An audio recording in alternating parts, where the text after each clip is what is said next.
Buenos días, soy el ingeniero Jesús Miranda y esta es una clase de instalaciones de servicios especiales para tercer año de bachillerato. En esta clase se van a revisar los siguientes temas: reciclaje de elementos y equipos eléctricos y electrónicos, fuentes de cargas electrostáticas, prevención de daños por descargas electrostáticas.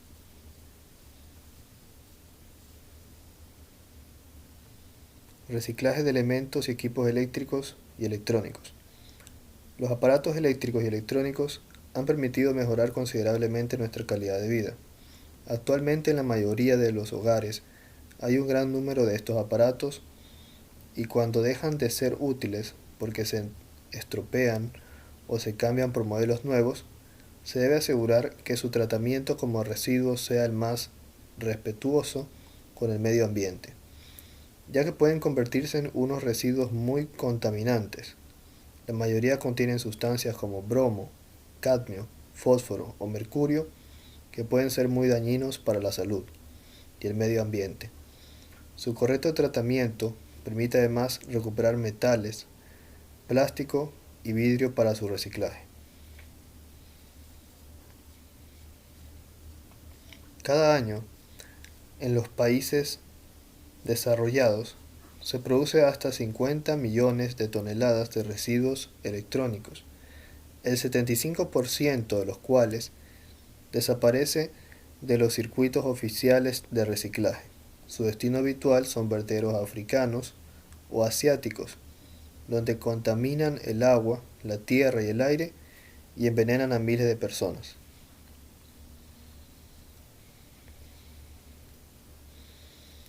Los aparatos eléctricos y electrónicos están clasificados en las siguientes categorías.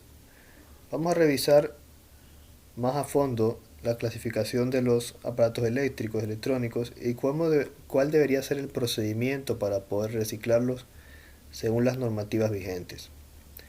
Ya, estos aparatos eléctricos y electrónicos se clasifican en grandes electrodomésticos, los cuales pueden ser equipos refrigeradores, lavadoras, lavavajillas, cocinas, hornos, aparatos de calefacción y de aire acondicionado, etc., denominados también de línea blanca. Pequeños electrodomésticos como aspiradoras, planchas, tostadoras, máquinas de afeitar, etc. Equipos de informática y telecomunicaciones como ordenadores, impresoras, calculadoras, teléfonos, que constituyen los aparatos de la línea gris. Aparatos eléctricos de consumo, radios, televisores, videocámaras, cadenas de alta fidelidad, instrumentos musicales, etc., que forman la línea marrón. Aparatos de alumbrado, lámparas y bombillas.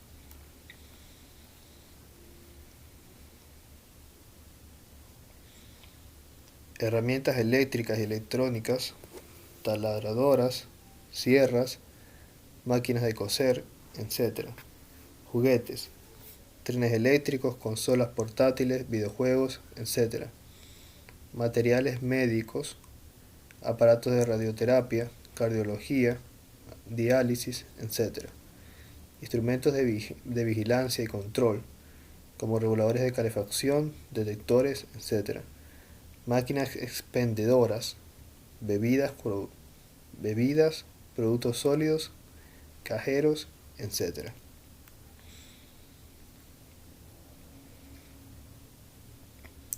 Ya. Debido al creciente problema, la problemática del reciclaje de los aparatos electrónicos, se han definido responsabilidades o normativas que deben asumir ciertas instituciones. En este caso, los productores de aparatos eléctricos y electrónicos tienen las siguientes obligaciones con respecto a este problema. Diseñar aparatos fácilmente desmontables, o sea, que sean fáciles de desarmar para su posterior reciclaje. Dar información a las empresas de gestión de residuos sobre la forma de desmontarlos. Localización de sustancias peligrosas y los elementos susceptibles de reutilización y reciclado. Informar a los usuarios sobre los criterios para una buena gestión cuando los quieran eliminar. Todos estos aparatos deberán estar marcados con un contenedor de basura tachado para que sepan que no se puede tirar la basura doméstica. Es decir, estos artefactos tienen que encontrarse en un recipiente especial. A lo que se refiere con que esté tachado es que esté marcado con una X el recipiente para que estos artefactos no se vayan a mezclar con la basura común y corriente del domicilio. También se debe organizar y financiar la recogida y la gestión de los residuos de aparatos eléctricos y electrónicos.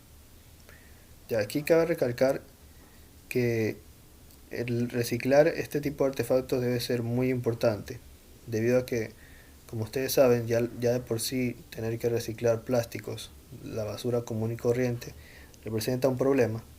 ¿Cuánto más no representaría componentes electrónicos que están fabricados en placas PVC, que son muy resistentes, que tienen pistas de cobre, que llegan a sulfatarse, y que también tienen componentes electrónicos que tienen, como hemos visto, algunos componentes químicos que pueden ser nocivos? Entonces, he ahí la importancia de tener que reciclar este tipo de artefactos y seguir un protocolo para ello. Para ello se ha establecido el tratamiento de los residuos de aparatos eléctricos y electrónicos. ¿En qué consiste este tratamiento?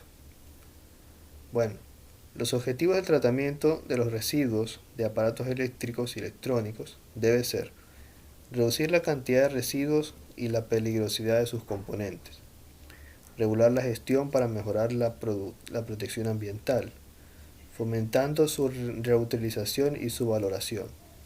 Reutilización, reparación.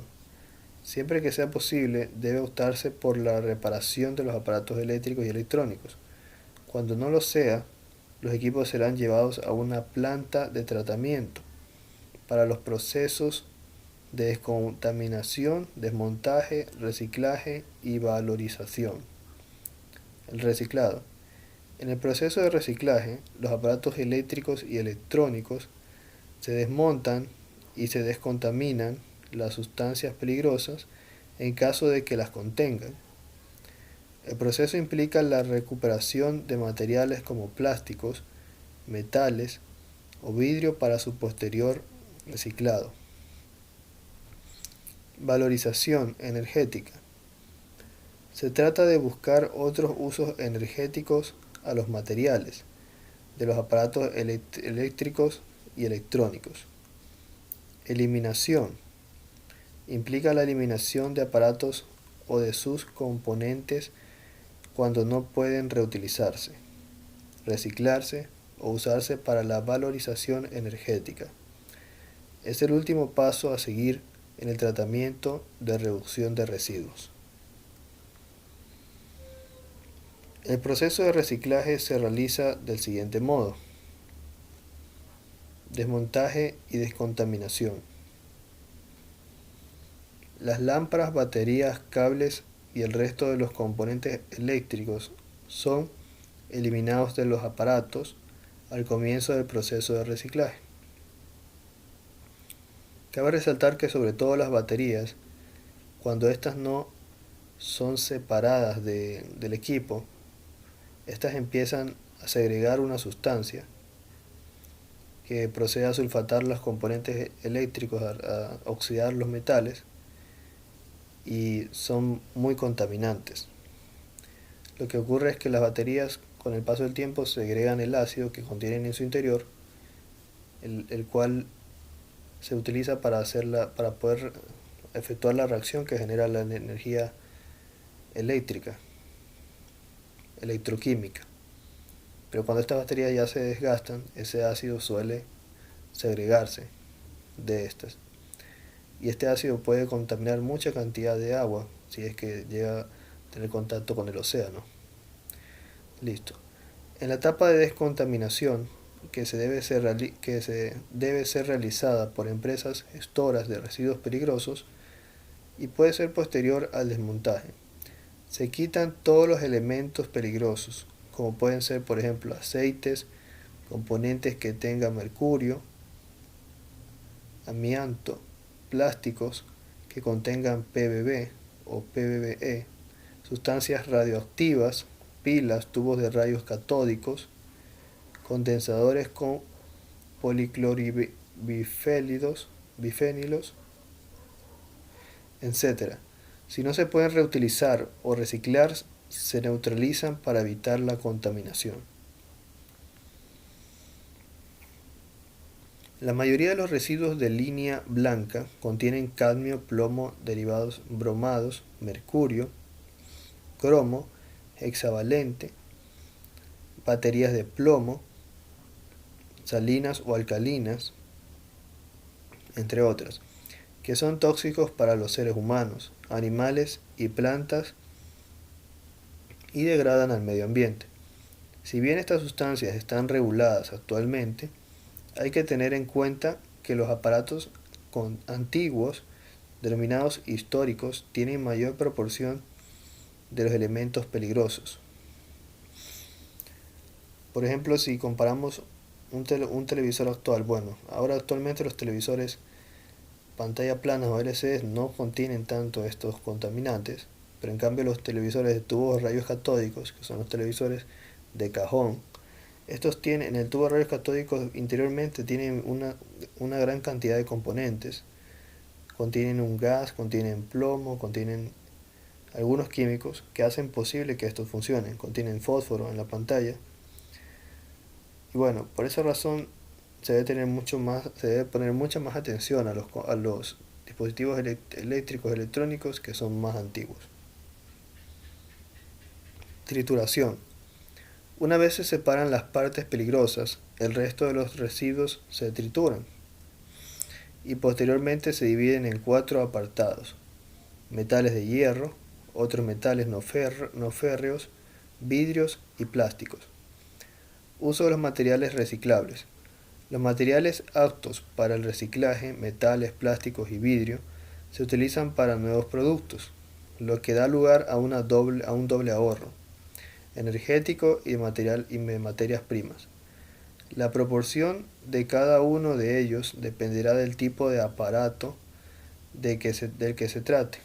Así, por ejemplo, un aparato de línea blanca está constituido principalmente por metales, mientras que en un equipo electrónico de consumo es el plástico su principal componente. Los metales, ya sean de hierro o no, pueden reciclarse indefinidamente, porque nunca pierden sus propiedades. Los metales de hierro reciclados se usan en la industria del acero, tras la purificación y fundición de los metales que no son de hierro, cobre, estaño, zinc y los metales preciosos como el oro y la plata. Se reciclan y sirven para fabricar cables y nuevos componentes eléctricos. Cabe resaltar que, por ejemplo, los microprocesadores de las computadoras tienen pistas de oro, ya que el oro es un superconductor. Entonces es necesario que el microprocesador, para que pueda trabajar a altas velocidades, tenga un superconductor. Por eso el microprocesador es un poco caro, porque tiene oro en su interior. Entonces es una buena idea comprender el proceso de reciclado mediante el cual se extrae el oro de estos microprocesadores para poder volverlo a reutilizar. El vidrio, una vez limpio y triturado, se reutiliza para las pantallas de televisión y ordenador, entre otros usos. Los plásticos recuperados se transforman en pequeñas partículas que se limpian y secan, y que a su vez se transforman en gránulos que adquieren un nuevo color. Estos materiales se reutilizan para la industria de los muebles y automóviles. Ya, vamos ahora al siguiente tema, que es fuentes de cargas electrostáticas, prevención de daños por descargas electrostáticas. Electrostática. Primero, ¿qué es la electrostática? Se denomina electrostática a la especialización de la física centrada en el análisis de los sistemas que forman los cuerpos con carga eléctrica en equilibrio. Estos cuerpos, al tener carga eléctrica, provocan reacciones de rechazo y atracción. generándose los llamados fenómenos electrostáticos. Varios siglos antes de Cristo, Tales de Mileto descubrió la propiedad que tienen los materiales de atraer a otros objetos. Esto lo logró mediante experimentos con ámbar frotando dicha sustancia sobre algunas superficies. El ámbar es una roca, bueno, un mineral que es susceptible a la electrostática. ¿En qué consiste el experimento? El experimento consistió en frotar una pieza de ámbar con un pañuelo, y al frotarlo sucedió que el pañuelo quedó cargado y el ámbar quedó cargado con una polaridad distinta.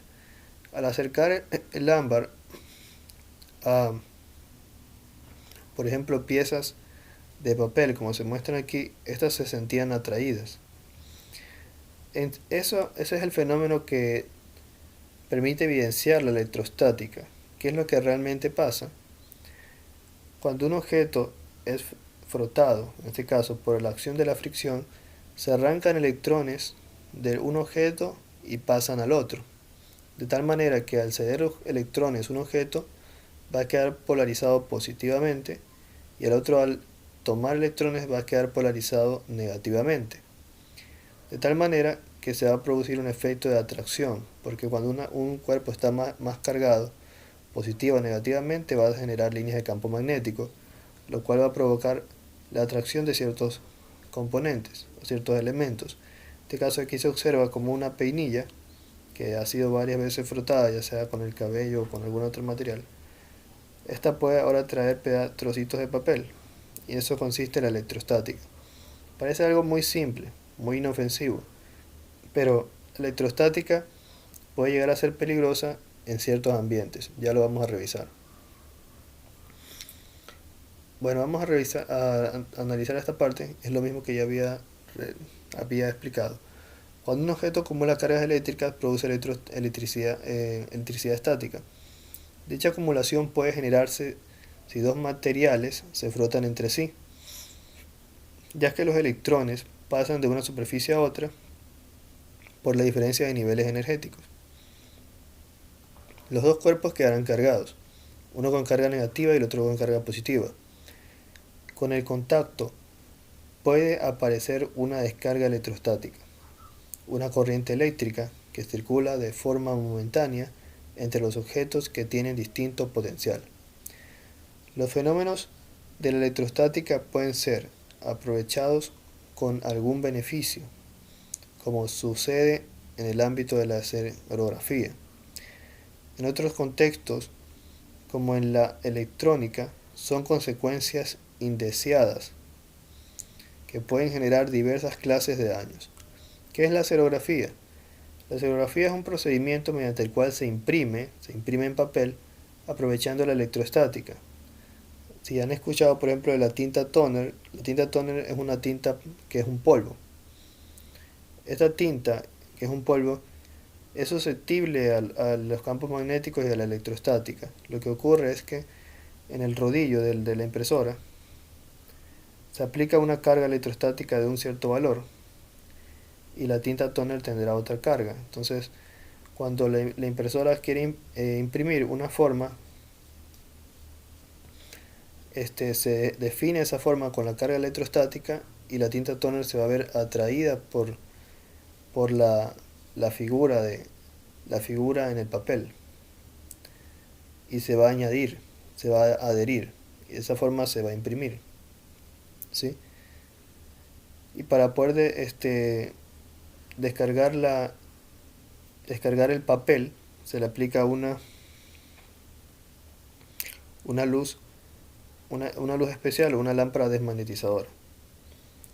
El punto es que la electrostática sí tiene algunas aplicaciones, como se muestra aquí en la esferografía, que es una impresión a través de electrostática, pero también tiene su parte mala, que vendría a ser las consecuencias que esta puede provocar en lo micro y lo macro. Ya vamos a ver qué tipos de problemas nos puede ocasionar la electrostática. Dice, prevención de daños por cargas electrostáticas. La electrostática o electricidad estática excede, que es el exceso de carga en un material aislante que se libera en contacto con un material conductor. Esta puede provocar calambres, puede originar explosiones e incendios. Vamos a ver cómo es que todo esto es posible, ¿no? Miren, para que se pueda ocasionar una explosión o un incendio, esta se puede dar en una gasolinera. Como se sabe, en la gasolina se tiene contacto con la gasolina y también el vapor de la gasolina que se sublima en el aire, ¿no?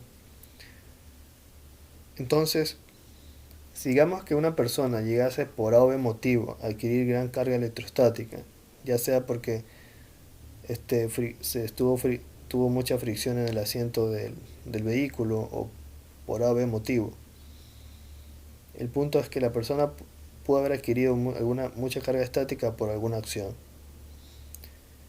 Si esta persona toma la manguera de suministro de gasolina y empieza a suministrar gasolina al vehículo, pero al momento que al momento que hace contacto con dicha manguera, se produce una descarga electrostática y una pequeña chispa o un pequeño arco. Esta puede ser suficiente para provocar una explosión al estar en cercanía o contacto con la gasolina. Entonces, en ambientes donde hay sustancias inflamables, como el gas o la gasolina, se debe prevenir al máximo la posibilidad de que existan descargas electrostáticas. Y más adelante vamos a ver cómo es posible prevenir estas descargas, ¿no? Dice, la mayoría de las personas ha experimentado alguna vez una sensación desagradable al bajar de un coche y poner la mano en la puerta para cerrarla. Se trata de un calambre, una pequeña descarga que se debe a la electricidad estática que ha acumulado el vehículo durante la marcha, mediante el roce del aire con la chapa y que se libera a través del cuerpo humano, un excelente conductor de la electricidad. Al contrario que las ruedas de caucho, que son aislantes hacia el suelo. Y esa es una observación importante, porque las ruedas de los vehículos son de caucho, porque son aislantes. Si fueran de otro material que fuera susceptible a la carga electrostática, pues sería mucho peor, serían peores las posibilidades de que esto suceda, ¿no? La electricidad estática se genera a consecuencia de una acumulación o exceso de carga eléctrica, generalmente por fricción.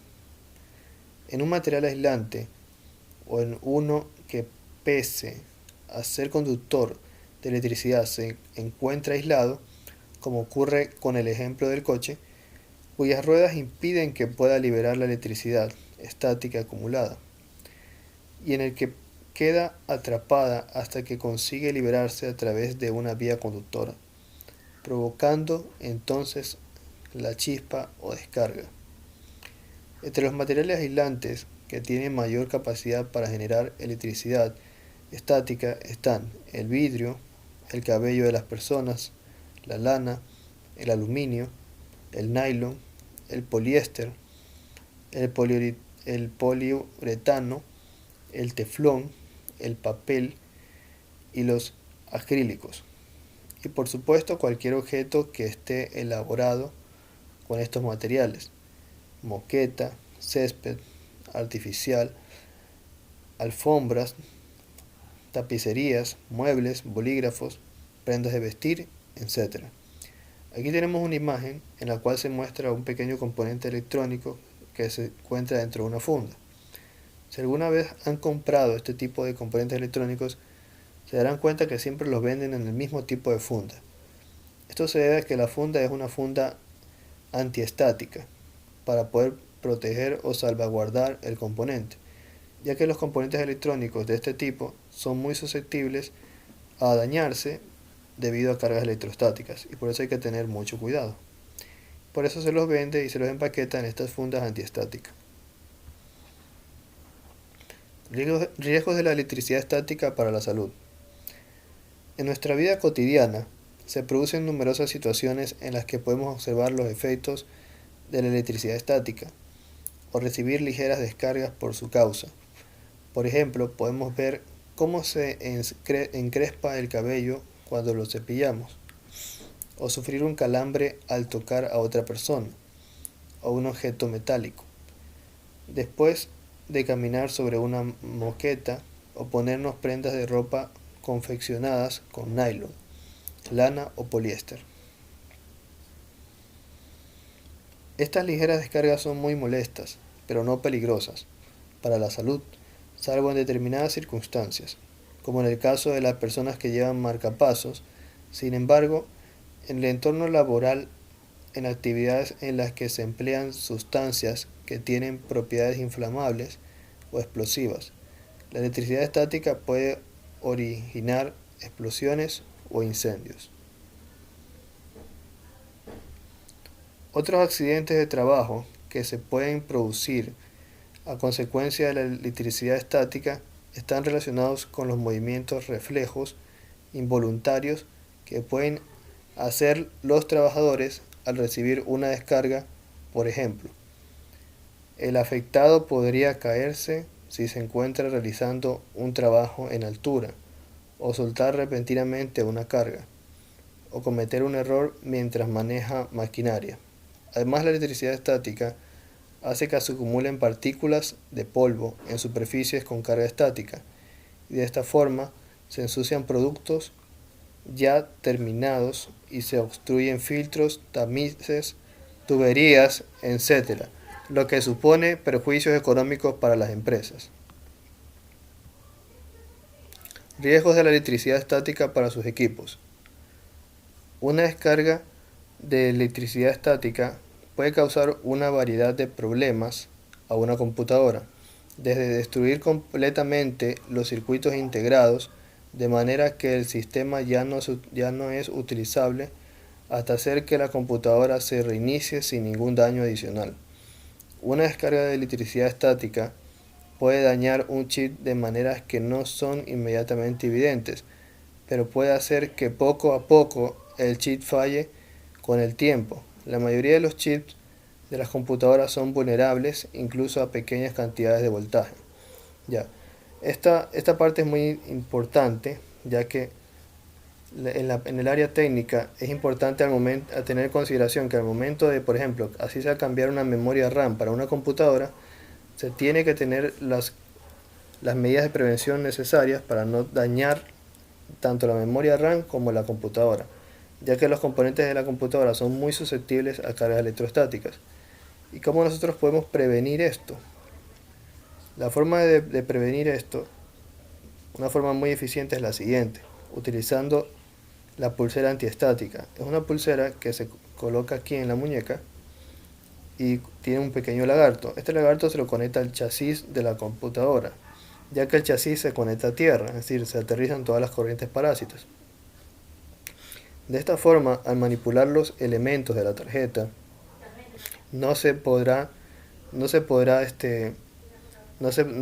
las corrientes estáticas no afectarán a los componentes, sino que se irán por el chasis hacia la tierra, protegiendo de esta manera nuestro equipo. Entonces, por esta razón y estos motivos, muchas empresas han optado por distintas medidas que han adoptado para eliminar o limitar la generación de electricidad estática y evitar sus riesgos. Estas medidas son: instalar suelos conductores antiestáticos, utilizar humidificadores. ¿Por qué? Porque si la humedad relativa del aire es superior al 50%, se reducen significativamente las cargas electrostáticas. Colocar equipos de ionización del aire en los lugares de trabajo donde sea preciso. La ropa de trabajo debe estar confeccionada con tejidos antiestáticos, al igual que el calzado, mejor con suela de cuero, evitando siempre los sintéticos como el nylon o la licra, o naturales como lana o seda. Los muebles y el material de oficina también deben estar elaborados con materiales antiestáticos: sillas, papeleras, escaleras de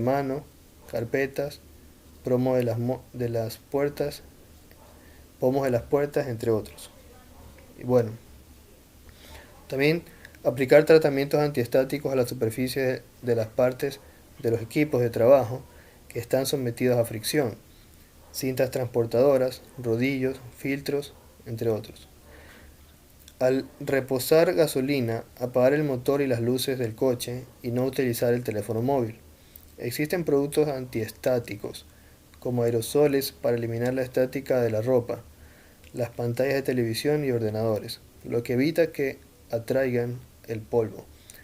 Fregasuelos, lociones, muñequeras metálicas conductivas y otros artículos de uso personal que pueden utilizar en casa o en el trabajo. Todos los dispositivos eléctricos que estén en contacto con el pavimento deben estar conectados a una toma a tierra. Ya. Resaltamos, como había mencionado hace un momento, que la electrostática lo que más afecta son los componentes de las computadoras o componentes CMD, que son componentes de chip o microchip o los microcontroladores, pero sus componentes en circuitos integrados. Veamos esta parte también. Lo más eficiente es eliminar la posibilidad de que se genere electricidad estática, pero en caso de que esto sea imposible, es imprescindible disipar el exceso de carga antes que alcance un nivel peligroso que pueda producir una descarga violenta, que en presencia de sustancias inflamables podría dar lugar a una explosión.